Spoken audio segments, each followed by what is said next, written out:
मला असं वाटतं मागच्या वेळेला ज्या काही गोष्टी झाल्या त्या झाल्या.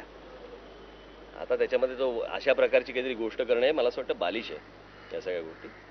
आणि शाहरुख खान हा काही तिकडे काही त्या वादावादी आणि जे काही सगळ्या गोष्टी घडल्या चुकीच्याही असतील नाही अशातला भाग नाही, परंतु तो झाली आता ती गोष्ट संपली. आता त्याच्यानंतर तो काही टेररिस्ट आहे का की त्याला त्या एरियामध्ये येऊ द्यायचं नाही आणि मॅच बघून द्यायची नाही.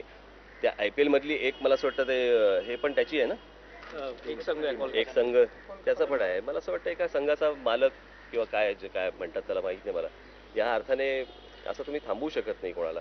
आणि ज्या गोष्टी झाल्या असतील त्या झाल्या असतील. मला असं वाटतं विसरून पुढे आता चालायला पाहिजे. आता बालिशपणा करून काय उपयोग आहे. आणि अशा प्रकारची बंदी आणि त्या सगळ्या शाहरुखला तिकडे येऊ द्यायचं नाही, ते काय घरबसल्या मॅच पण बघू शकतो आपण. ते काय ते तर कोणी तुम्ही थांबवू शकत नाही. पण मला असं वाटतं की झाल्या त्या गोष्टी झाल्या, आता विषय बंद करावा.